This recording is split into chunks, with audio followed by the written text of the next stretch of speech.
La presentación del día de hoy tiene ese título que es Evolución de la atribución de series internacionales de distintivo de llamada, y en particular Uruguay y el prefijo C, y el prefijo que nos distingue como radioaficionado y como nación, ¿no? Así como, ¿por qué? Porque es el que básicamente se utiliza en Uruguay, no en todos los ámbitos, ¿no? Usted sabe que en materia, por ejemplo, de distintivo de llamada de barcos oficiales se utiliza el Charlie Whiskey, ¿no? Se utiliza el CX, pero a nivel mundial nos conocen a los demás como CX, simplemente como CX. La frase de hoy: visionario para un montón de cosas, pero para este tipo de cosas no. Thomas Alva Edison, no lo voy a presentar, allá en 1922, es el año en el cual arranca la radiodifusión en Uruguay y en la mayoría de los países del mundo. Él dijo: la manía de la radio desaparecerá con el tiempo. Se equivocó.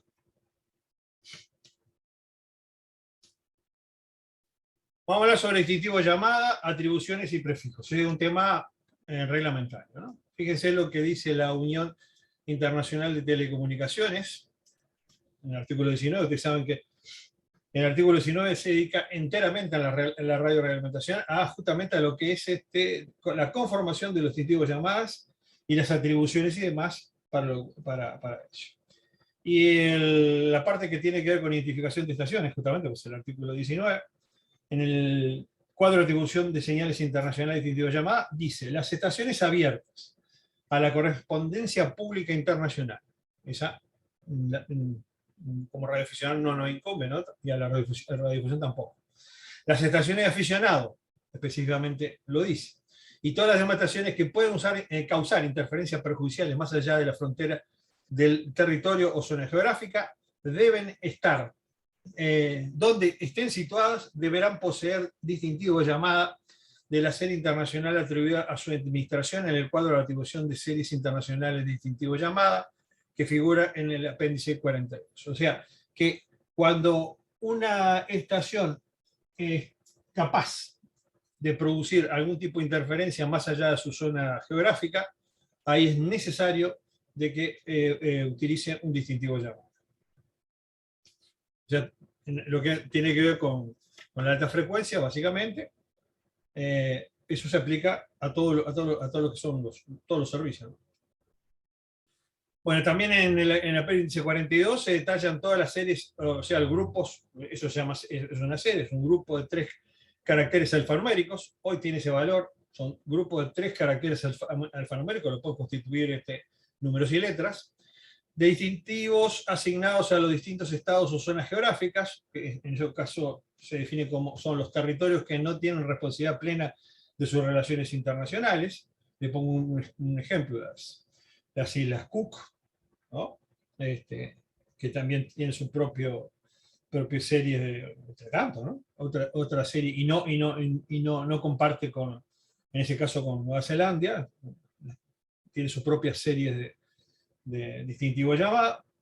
Bueno, en el caso de Uruguay, dicha asignación, como se ve allí, corresponde a las letras que van desde la Charlie Víctor Alfa a Charlie X-Ray Zulu. En total son 78 combinaciones, ¿no? O sea, a partir de allí, por supuesto, se abren esas son combinaciones básicas, ¿no? A partir de ahí se abren las demás. Lo que, en buen romance y simplificando lo que dice allí, es que nuestro país cuenta con los prefijos Charlie Víctor, Charlie Whiskey y Charlie X-Ray para la identificación de la totalidad de las estaciones radioeléctricas que operan con permisos de operación. A ver un momentito.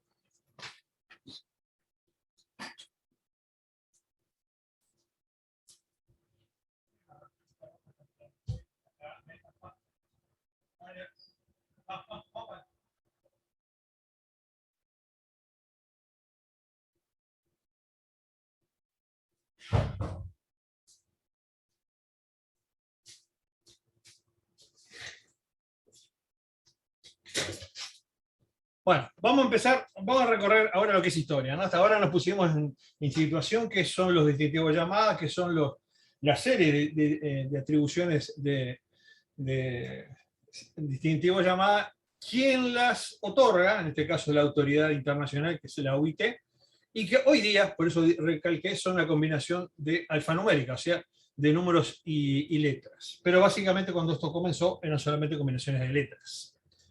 Bueno, pero la razón de todo esto, para la cual se reglamentó esto a nivel internacional, tiene que ver con los problemas que ya vimos en la charla anterior. Los conflictos que hubo primariamente entre la compañía Marconi y las competidoras, y en particularmente algunos estados, como puede ser en aquel momento el Imperio Alemán. Bueno, 2 episodios con los mismos protagonistas. En 1902, tras su visita a Estados Unidos, el príncipe Enrique de Prusia, que era el hermano del Kaiser Guillermo, navegando a bordo del buque SS Deutschland, intentó mandar un saludo al presidente Theodore Roosevelt usando la estación costera de Nantucket de la empresa Marconi. O sea, en realidad había estado Enrique de Prusia en visita oficial a los Estados Unidos, y cuando él abandonó el territorio estadounidense quiso mandar un saludo a Theodore Roosevelt. ¿Y qué pasó? Había que cursar esa información a través de una estación de Marconi. Ustedes saben qué iba a pasar con esto, ¿no? Bueno, el telegrafista de la estación costera, la Marconi, se negó a cursar el mensaje por no ser ni una llamada de socorro y ni tampoco proceder a un sistema telegráfico diferente igual al de su compañía. O sea, como no era de su compañía, el individuo dijo: no me interesa de que esto sea de Enrique de Prusia, no lo curso.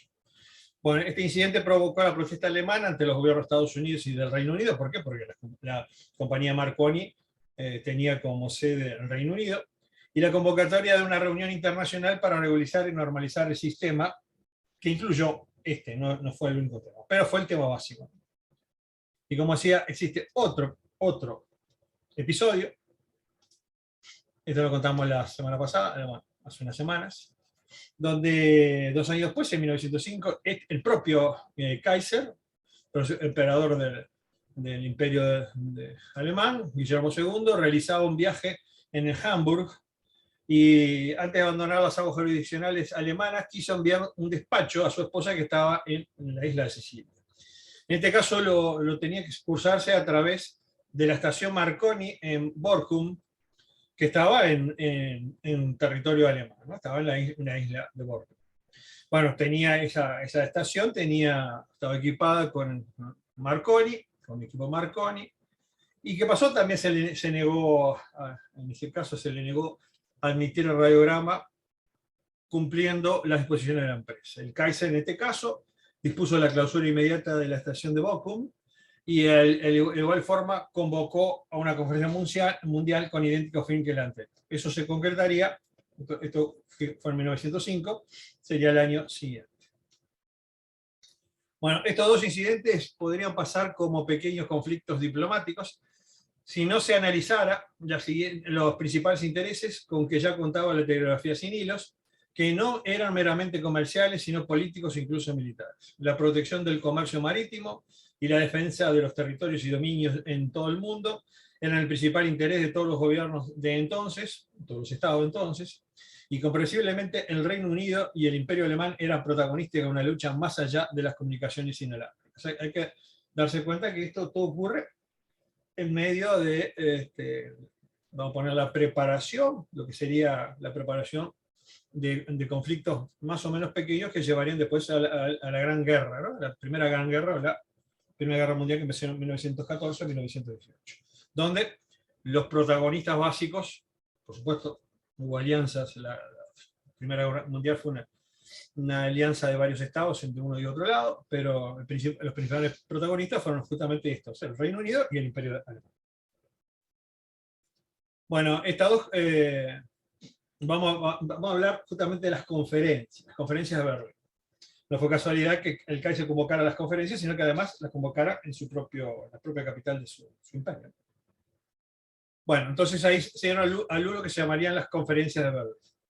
Y estas 2 primeras conferencias radiotelegráficas, de 1903 y 1906, fueron de hecho reacción contra el monopolio Marconi, que intentaba generar en la materia y las prácticas desleales que este empresario aplicaba, pero sirvieron para sentar las bases de las comunicaciones inalámbricas y su regularización en varios aspectos, no meramente en lo que tiene que ver con la competencia comercial entre naciones o empresas. O sea, no se hicieron dos conferencias meramente para ver si Marconi se iba a dignar a acusar tráfico que no pertenecía a su empresa, ¿no? Se hicieron algunas otras cosas más.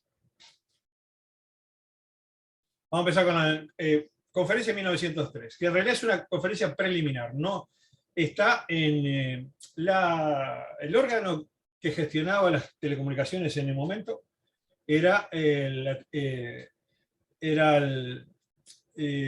era UIT. Después, a partir de 1900, de Málaga, en 1936, la conferencia pasó a ser UIT, pero hasta ese momento esto era nada más que reuniones sobre telegrafía inalámbrica. Y entonces esta conferencia como tal no pertenecía al cronograma de convenciones de la misma, sino que fue en realidad una conferencia preliminar para sentar la base de lo que en 1906 sí fue una conferencia. Bueno, en 1903 entonces se desarrolla entre el 4 y el 3 de agosto, es pequeña, es corta, las conferencias demoran meses, ¿no? De hecho, no fue una conferencia oficial de la Unión Telegráfica Internacional, sino más bien una conferencia preparatoria convocada por Alemania y en la que participaron representantes. En realidad fue una conferencia muy chica y no fue una convocatoria internacional. Participó Austria, Francia, Alemania, Gran Bretaña, Hungría, Italia, Rusia, España y Estados Unidos. Salvo el Reino de España, y los demás eran potencias globales en aquel momento. Ese fue el motivo. Bueno, el propósito de la conferencia era establecer una base general para la reglamentación de la telegrafía inalámbrica con miras a la celebración de un convenio internacional, que era el que en definitiva se hizo en 1906, 3 años después. Bueno, en el protocolo final se genera un proyecto de reglamentación para la telegrafía inalámbrica y se presentó a los gobiernos interesados como base para las reglamentaciones internacionales. De hecho, este protocolo, este proyecto de reglamentación, es la primera vez que se va a ser utilizado como base de una reglamentación internacional, en este caso, por supuesto, de telegrafía sin hilos. Bueno, se decidió que las estaciones costeras recibirían y transmitirán telegramas desde y hacia los barcos en el mar sin distinción en cuanto al sistema de telegrafía inalámbrica. Además, se dio prioridad a la llamada de auxilio transmitidas por los barcos. Eso es lo que decía el acuerdo que salió de esta conferencia. No quiere decir que fuera aceptado por todas las naciones que ahí participaron. Ahí sí, ya en 1906, también en Berlín, tendremos la Conferencia Internacional de Radiotelegrafía, que esta sí es una conferencia oficial. Se desarrolló entre 3 de octubre y 3 de noviembre. Tampoco fue un evento oficial de la Unión Telegráfica Internacional, no obstante se firmó el primer convenio internacional de radiotelegrafía. ¿Por qué no? No fue un evento oficial porque no estaba dentro de los cronogramas establecidos, ¿no? Esto fue una situación extraordinaria. Bueno, como circunstancias particulares que se decidió que se haría prohibir la señal de socorro SOS, 3 puntos, 3 rayas y 3 puntos, emitidos sin ningún tipo de separación entre ellos, y las licencias gubernamentales necesarias para establecer y operar estaciones de barco. Eso es lo que salió en concreto de esta conferencia, y alguna otra cosa, pero esto es lo básico. A partir de ahí, la señal de socorro internacional sería SOS, y no la que algunos utilizaban, que era Charlie Quebec Delta, CQD, que era utilizada por la compañía Marconi, dicho de paso, ¿no? La compañía Marconi incluso había llegado a desarrollar sus propias abreviaturas de servicio y como tal quiso implantarlas, pero en este caso se decidió algo internacional. Bueno, en este caso se reunió a 29 estados, entre ellos Estados Uruguay, que estaba representado en aquel momento por el inspector de telégrafos del Estado, el señor Francisco Constanzo, y en el anexo a este convenio contenía las primeras reglamentaciones por las que se regía la telegrafía inalámbrica, entre ellas el concepto de lo que hoy es el concepto distintivo de llamada. En aquel momento en inglés se llaman call letters. Las lenguas oficiales de este tipo de conferencias, la lengua oficial era el francés, pero también se utilizaba en inglés, por eso que los textos están redactados básicamente en inglés y en francés, ¿no? En aquel momento, lo que era distintivo de llamada empezó a llamarse call letters, o sea, letras de llamada, y en francés se utiliza el término indicatif d'appel, que quiere decir como indicativo de llamada. Bueno, decía, a pesar de que el concepto fue introducido, no obstante, no se elaboraría una lista de atribuciones de series internacionales hasta después de la siguiente conferencia, que fue la de 1912, realizada en la capital del Reino Unido, o sea, la de Londres. O sea, se hizo el concepto, pero no se elaboró como tal, no se elaboró una lista de distintivos de llamada, de series de distintivos de llamada. Bueno, básicamente lo que dice los protocolos finales, dice que la Oficina Internacional se encargará de elaborar una lista de estaciones de radio de las clases mencionadas en el artículo 1 del convenio. Dicha lista deberá contener para cada estación los siguientes datos, y en particular habla sobre letras de llamada. Las llamadas se distinguirán entre sí y cada una debe estar formada por un grupo de 3 letras. O sea, básicamente, y por eso es que todas las estaciones que en un inicio comenzaron bajo estos acuerdos, era de 3 letras, combinación de 3 letras que partían justamente de la atribución que cada estado tenía de la autoridad internacional. Bueno, vamos a 1902. Pasó un montón de cosas. En realidad ahí no se resolvió nada. Lo que tiene que ver con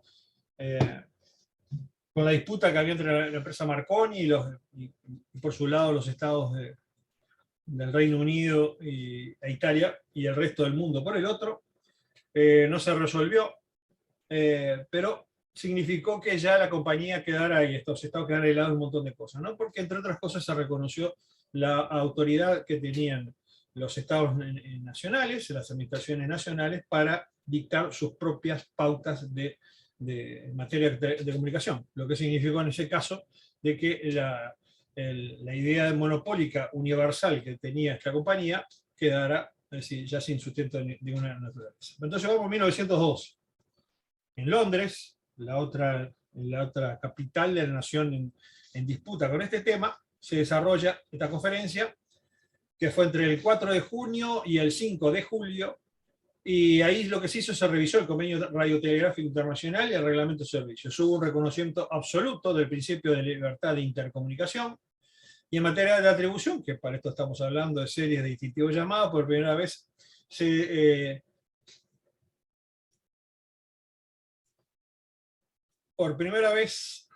así podemos ver esto, se hizo una asignación parcial de letras de identificación entre las naciones que firmaron el convenio. Entre ellos está Uruguay.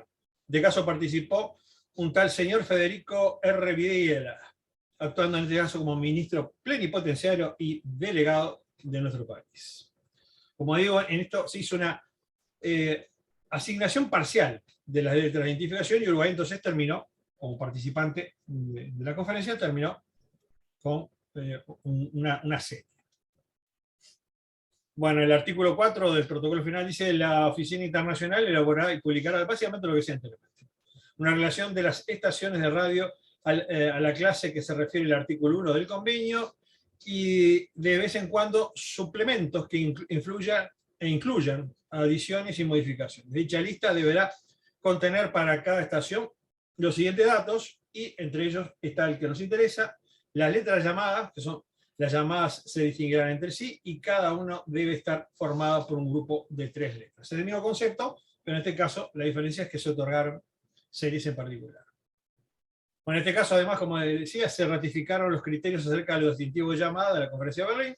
La de Londres hizo una asignación parcial de letras de identificación entre las naciones firmantes de la Convención, y mandató a la oficina de Berna a agregar a estas asignaciones las adiciones que fueran necesarias en los periodos que fueran de ahí, de la Conferencia de Londres hasta la siguiente. Lo que ocurrió, eso mediante circular modificada el 23 de abril de 2013. Pero ahí tenemos la lista, la primera lista que surgió de esta conferencia. En particular esto. En lengua francesa figuran todas las ciudades que participaron, y en el caso de Uruguay al final dice les combinations CWA a CWZ. Por lo tanto, el Estado Nacional, la Administración Nacional, el Estado uruguayo, a través de este señor Videla, salió de esa conferencia con estas 26 letras, con combinaciones de letras, que surgen de la CWA hasta la WZ. Aquí está el listado como tal. Y este es el rango que Uruguay iba teniendo. Fíjese que nosotros tenemos hoy día CB, CW y CX. El CB había sido asignado a Rumania, al Reino de Rumanía. A CW nos había asignado a nosotros, Uruguay, y el CX, el venado CX, no había sido asignado hasta ese momento a nación ninguna. O sea, que en definitiva, a partir de esta conferencia, Uruguay disponía exclusivamente del prefijo Charlie Whiskey. Aquí, en este gráfico que tenemos, vemos que la nueva asignación fue de la CWA, CWZ, Uruguay terminó con esa combinación, y las series que aún no le quedaron atribuidas, asignadas en realidad, la CB, que como decía estaba asignado al Reino de Rumanía, y el CX, que no tenía asignación ninguna. O sea, de esta manera nuestro país accede a la primera atribución de series internacionales distintivas de llamada, limitadas a las 26 combinaciones correspondientes a Charlie Whiskey Alpha, Charlie Whiskey Zulu, y las posteriores contarán, posteriormente contará Uruguay, y que cuentan en la actualidad, como dije, estaban asignadas a Rumanía, y las demás no estaban siendo asignadas. Ese es el primer set de letras que Uruguay utiliza. De ahí en más, las estaciones, por eso que las estaciones en Uruguay comenzaron todas a ser distinguidas a través de un distintivo, de la redundancia, con combinaciones que empezaban en Charlie Whiskey. Bueno, tiempo después se realiza en Washington, la capital de los Estados Unidos, 1927, otra conferencia internacional de radiotelegrafía.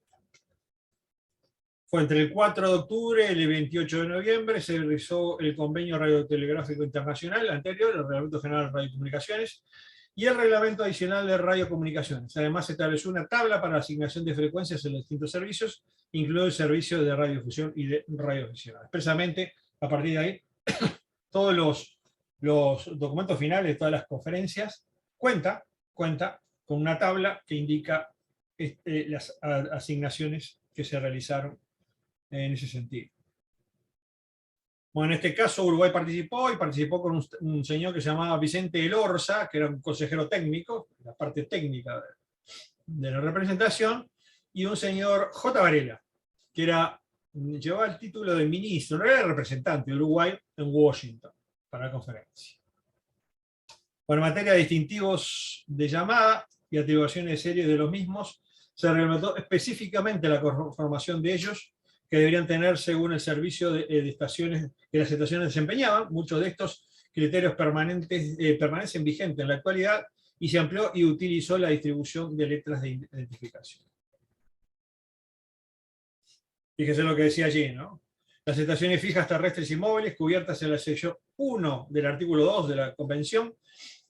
También las estaciones experimentales privadas deben tener un distintivo de llamada tomado de una serie internacional, de la serie internacional asignada a cada país. Se encuentran en la siguiente tabla de distribución. En la tabla, la primera letra o las primeras letras proporcionadas para cada distintivo de llamada muestran la nacionalidad de estaciones. Ahí se elaboró el concepto de nacionalidad, ¿no? ¿Recuerda cuando nosotros hablamos sobre justamente estos temas? Hablamos de que las dos primeras letras de cualquier distintivo de llamada son lo que se llama la distinción o la representación de nacionalidad. Nos indica la nacionalidad de la estación que utiliza un distintivo. Bueno, el distintivo de llamada constan de A, 3 letras en el caso de estaciones fijas y terrestres, B, bueno, en realidad esto no va, 4, está mal traducido. 4 letras en el caso de estaciones de barco, 5 letras en el caso de estaciones de aeronaves, incluso el servicio de móvil aéreo y móvil aéreo recién empezaba a ser reglamentado, por lo tanto también había que reglamentar cómo se iban a identificar las aeronaves, en este caso con 5 letras. Y La letra o las letras que indican la nacionalidad y una cifra única seguida por un grupo de más de 3 letras para estaciones experimentales privadas. En este caso se incluían las estaciones radioaficionadas. Esa es la conformación que tienen hasta hoy día los distintivos llamadas de servicio radioaficionados. En el servicio de radio de la aeronave, una vez establecidas las comunicaciones mediante el distintivo llamada 5 letras, la estación de aeronave puede utilizar un indicativo abreviado que consiste en radiotelegrafía, porque se utilizaba tanto radiotelegrafía como en radiotelefonía en la aeronave en aquel momento, de la primera y última letra del signo completo de 5 letras, y en radiotelefonía de la totalidad o parte del nombre del propietario de la aeronave, o sea, la empresa o persona física, seguido de una o dos últimas llamadas letras de la marca de la matrícula.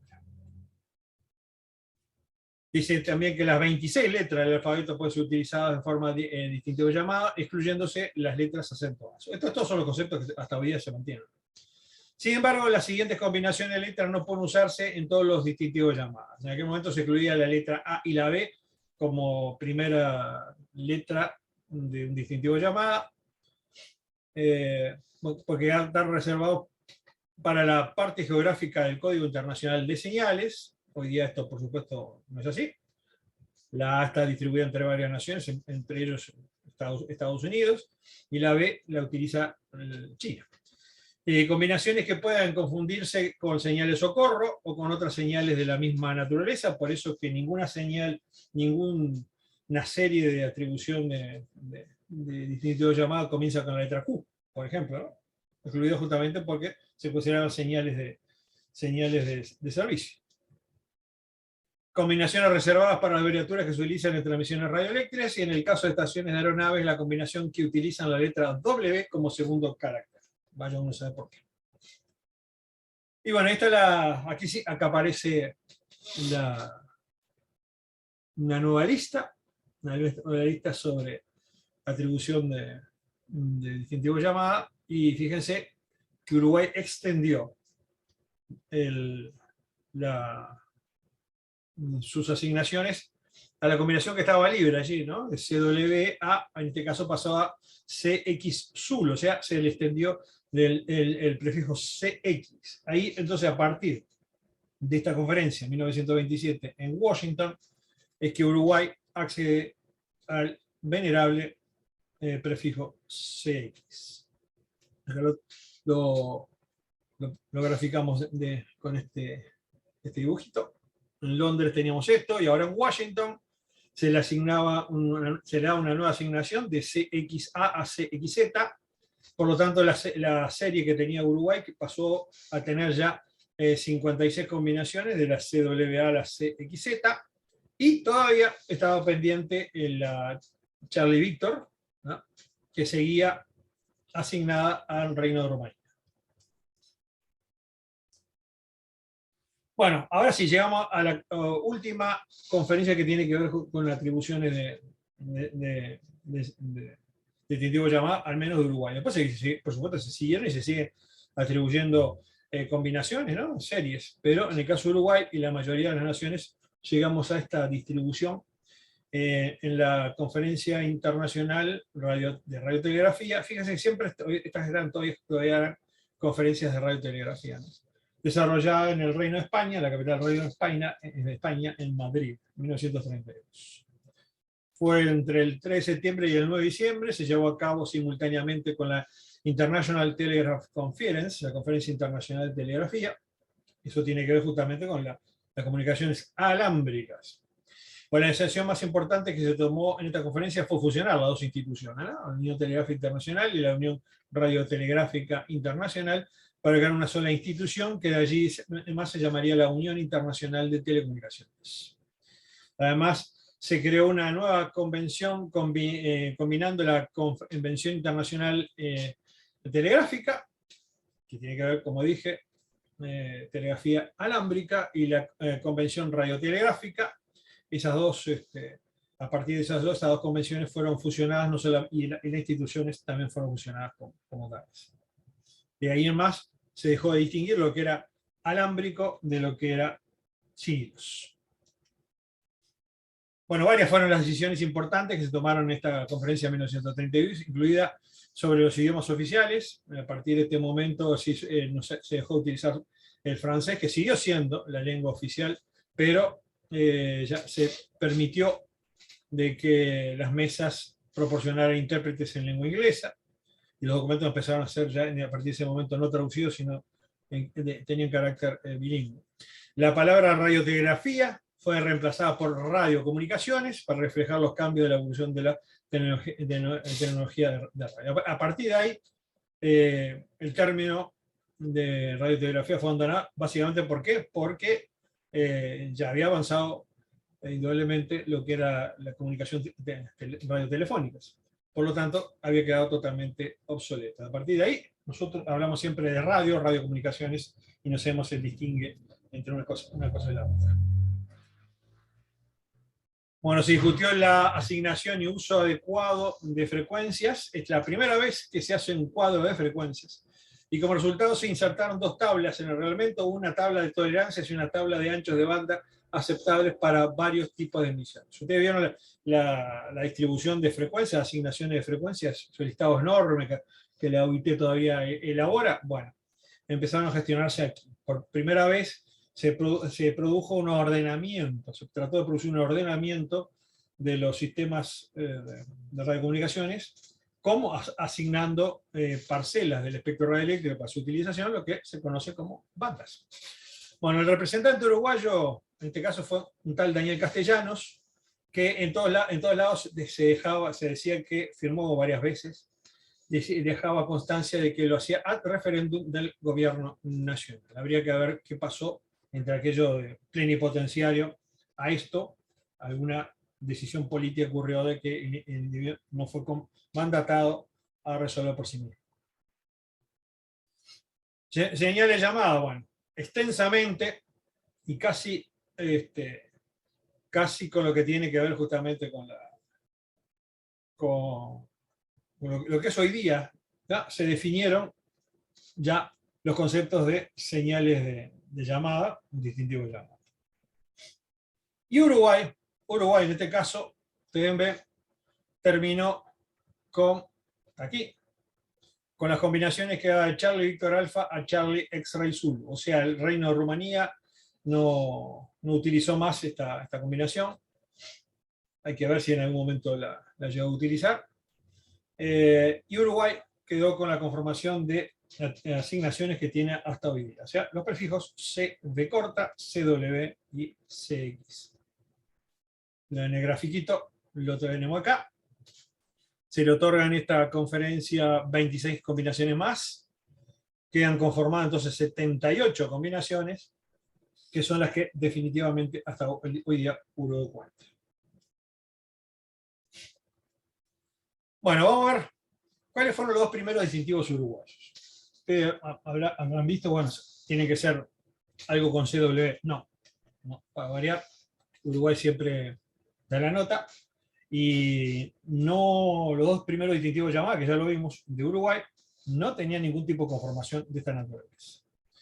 Ustedes saben que el inicio de la radio fue durante la presencia del doctor Claudio Williman, y en 1910 él nombró una comisión encargada de estudiar un plan de implantación de las primeras estaciones y servicios. El ingeniero Constanzo justamente era parte de esa comisión, fue el que fue por primera vez en la conferencia de 1912. No obstante, 1906 me refiero, no obstante, cuando eso ocurre, ya existían en nuestro país dos estaciones operando mediante sendas autorizaciones de carácter provisorias y revocables. Antes de todo esto, ya había estaciones en Uruguay. ¿Cuáles? Ya sabemos, eran las estaciones que pertenecían, la primera, la pionera, la primera vez que alguien emitió en forma oficial una señal en el espectro radioeléctrico uruguayo fue la compañía Telefunken, y la otra, un tiempo después, fue la compañía Marconi, una con sede en Punta Yeguas, en Punta de Yeguas, en aquel momento, en el departamento de Montevideo, y el otro en el departamento de Maldonado, en la localidad de Punta del Este, en Punta del Este como tal. Ya era la localidad, ya hacía unos años ya, era Punta del Este, porque por ahí hay uno dice, inventó de que se llamaba pueblo, en realidad era pueblo Ituzaingó, pero ya justamente el gobierno de William había designado que esta era el nombre definitivo que tenía, ¿no? En realidad el Punta del Este empezó a funcionar como el pueblo, que es el pueblo de Punta del Este, lo que sea la ciudad de Punta del Este, funcionaba con el nombre de pueblo Ituzaingó, pero ya, y bueno, el balneario se llamaba Punta del Este, la punta en definitiva, adquirió ese nombre. Eso fue en el 1907. Bueno, ¿cuáles eran las estaciones que teníamos? La estación Telefunken operaba desde 1904 y la Marconi desde 1909, o sea, en momentos que no existía ningún tipo normalizado, porque esto se normalizó a partir de 1912, básicamente. Para identificar estaciones mediante distintivos, ni tampoco asignaciones de serie con este fin. Uruguay no tenía ninguna asignación, Uruguay ni en ningún país del mundo.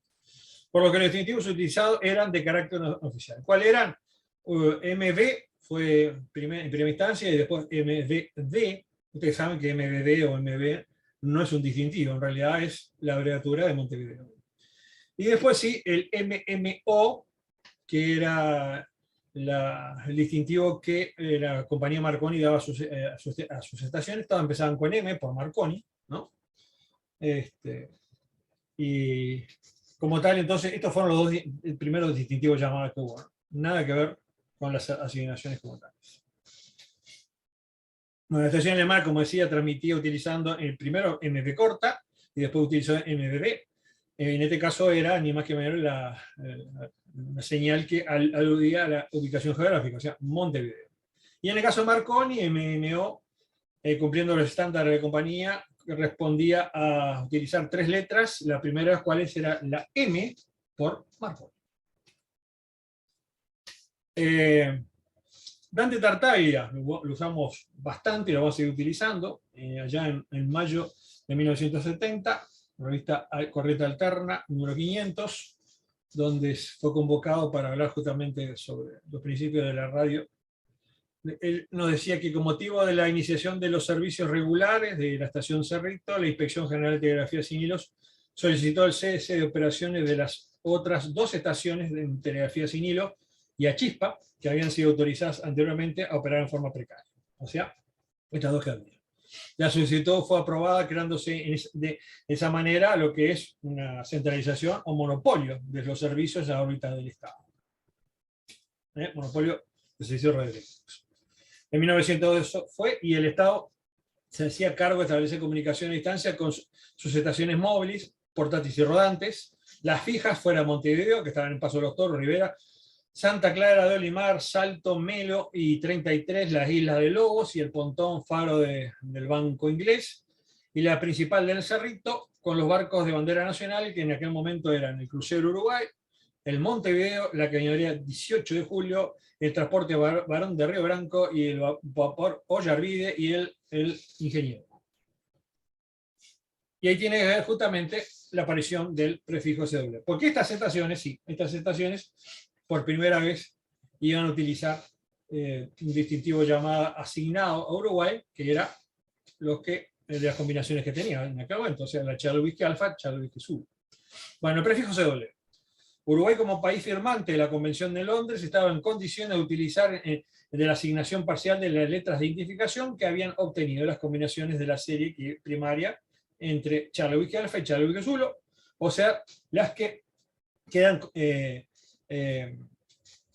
configuradas con el prefijo CW. ¿Por qué hago esto de prefijo y demás? Porque en realidad el concepto de prefijo no existe en la reglamentación internacional.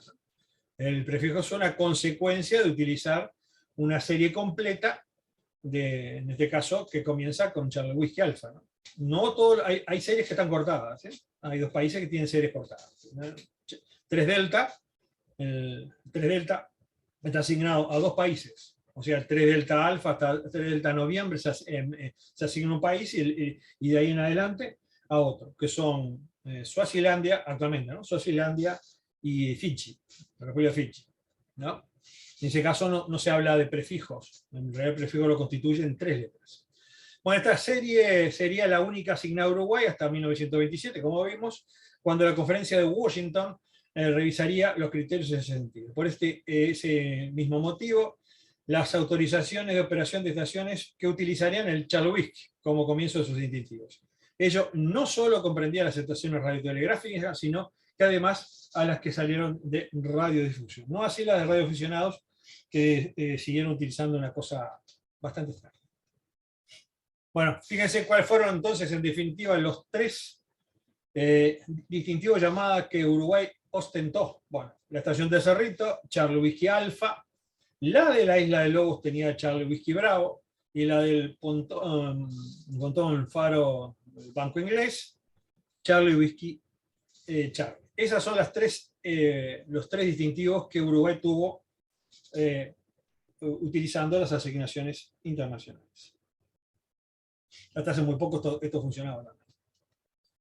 Bueno, en materia de radiodifusión, lo dijimos, porque la radiodifusión entró en este tema. Está en esta tabla. En aquel momento, cuando comienza a implementarse esta distribución, esta utilización de distintivos llamadas que empezaban con Charlie Whiskey, estas son las estaciones que estaban al aire. Una con una particularidad que siempre fue particular. Bueno, el General Electric utilizaba el Charlie Whiskey Oscar Sierra, CWS, Paraizábal, Charlie Whiskey Oscar Romeo, Radio Monte Carlo, que arrancó en el éter en el 1924, utilizó el que se le antojó, Charlie Kilo 21. Dicho sea paso, también la frecuencia que utilizaba no estaba asignada como tal. La compañía que después también utiliza un canal de aire en televisión, hizo lo mismo, ¿no? El canal 4 no estaba asignado como tal.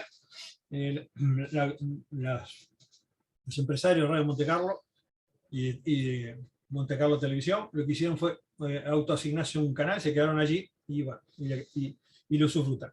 Fíjense que incluso entre la estación Paraizábal y la estación Monte Carlo había nada más que una separación de 10 kilohercios entre una y otra.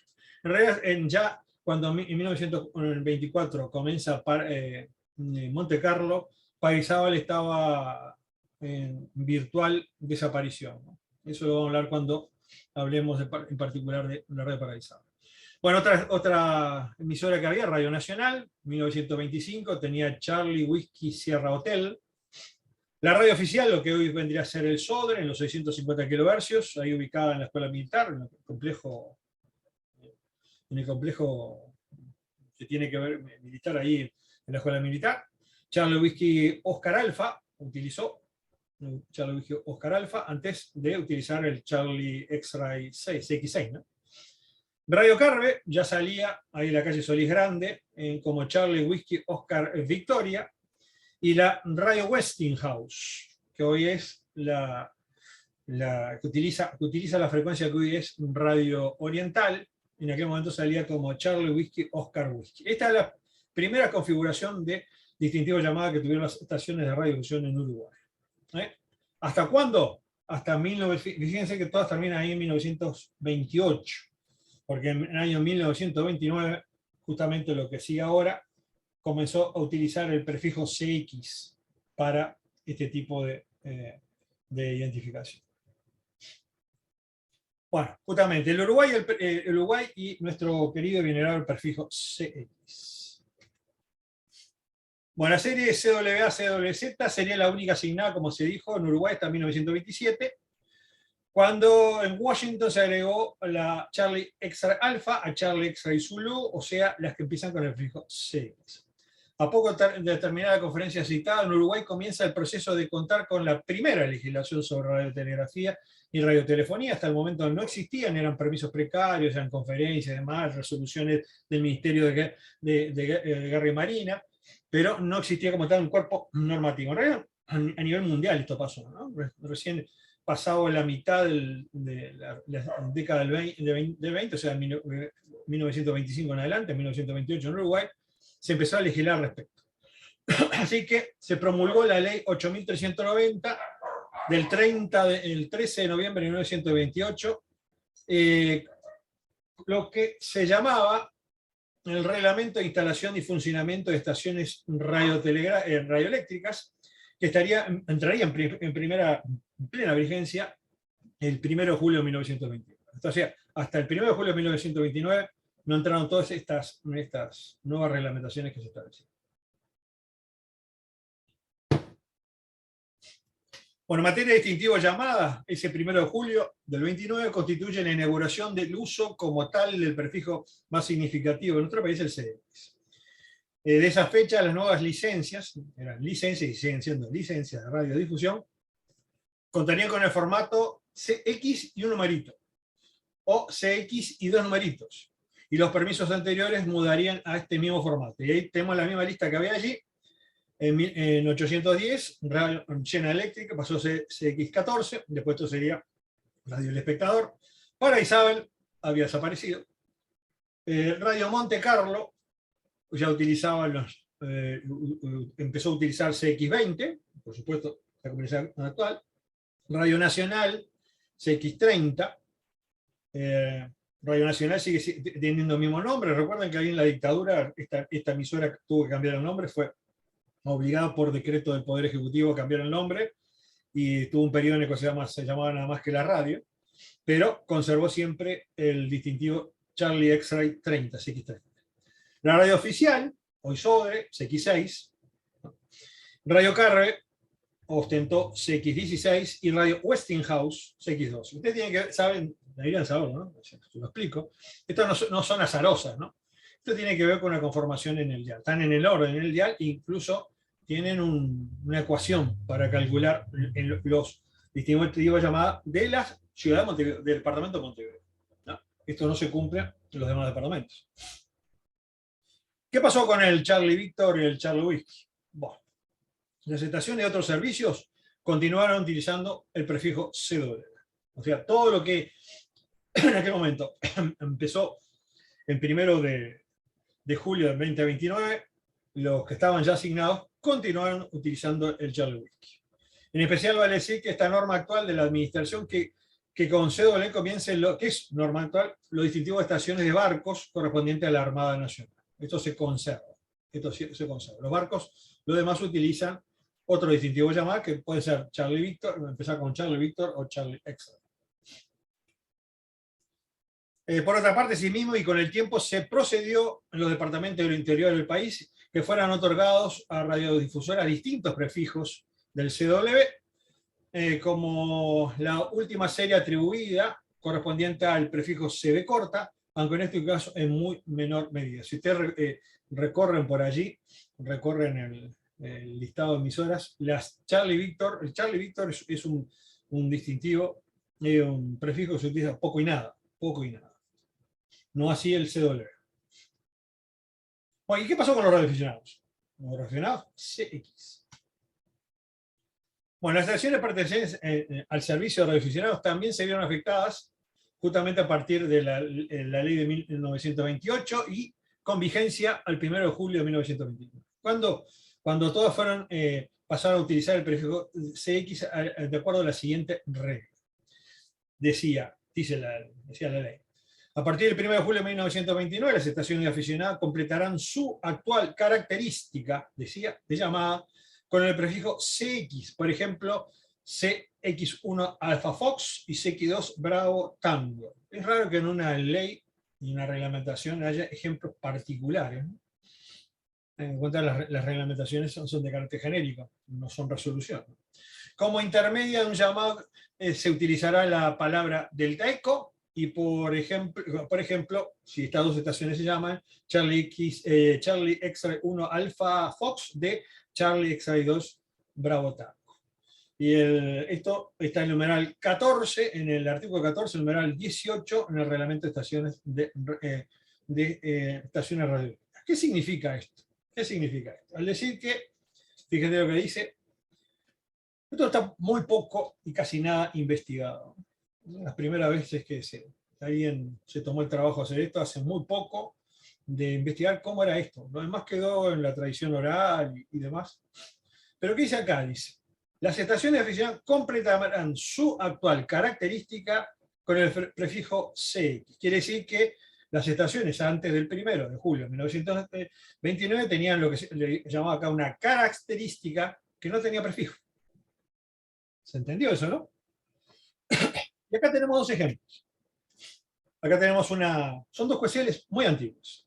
Una dice 1 alfa Mike y la otra dice 2 alfa kilo. ¿Qué quiere decir? Que a partir de, y aquí incluso hay un listado, esto cuando se redactó esto ya no estaba en vigencia, pero un listado histórico. Dice que todas las estaciones que están ahí figuran con un número y un sufijo de 2 letras. Muy prolijas, ¿sí? Porque están por orden, ¿no?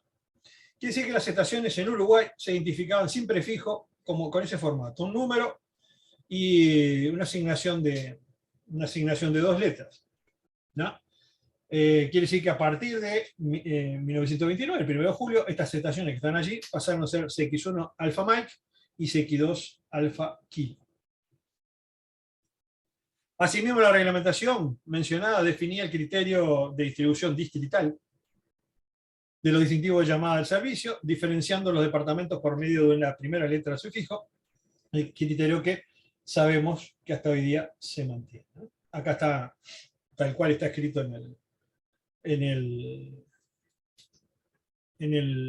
texto original. Esto es el diario oficial, ¿no? Fíjense, tiene la misma distribución que se tiene hoy día, ¿no? Desde la alfa, CX1 alfa a CX1 Charlie para Montevideo, y después se desarrollan todos los departamentos. La única diferencia que tenemos hoy día es que se asignó la letra X-Ray para las estaciones que puedan ser registradas en bases antárticas de jurisdicción nacional. Pero esto es lo que se mantiene como tal. También fíjense que no funciona, no fue asignada la Q, vaya uno sabe por qué, ¿no? Cosa que se mantiene. Y hablaba que las estaciones portátiles tenían que tener el rango de Z, de 1Z a 9 Zulu Zulu. Acá tenemos una QSL vieja, no tan vieja. Esto es lo que pasaba en una época, ¿ah? Cuando uno utilizaba una estación de carácter portátil, tenía que anteponerle a sus letras, es decir, intercalar en su prefijo la letra Zulu. ¿Ah? Eso quedó totalmente vetusto. Y el CBC. A ver, ¿qué es el CBC? Sabemos que el CBC, ¿no? Especial consideración tiene la tercera serie atribuida por OIT a Uruguay, es decir, una serie que ingresa en esta serie, Charlie Víctor Alfa, Charlie Víctor Zulu, que es el Charlie Víctor Charlie. Es decir, la tercera de las series que Uruguay tiene como tal. Y que de 1995 ha sido reservada por la Administración Nacional ¿para qué? Para identificar las estaciones del llamado Servicio de Banda Ciudadana.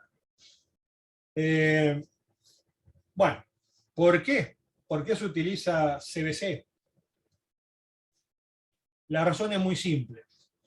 Primero es un prefijo, un prefijo como tal, uruguayo. ¿Por qué? Porque empieza con Charlie Victoria, ¿no? Y tiene la conformación que establece allí el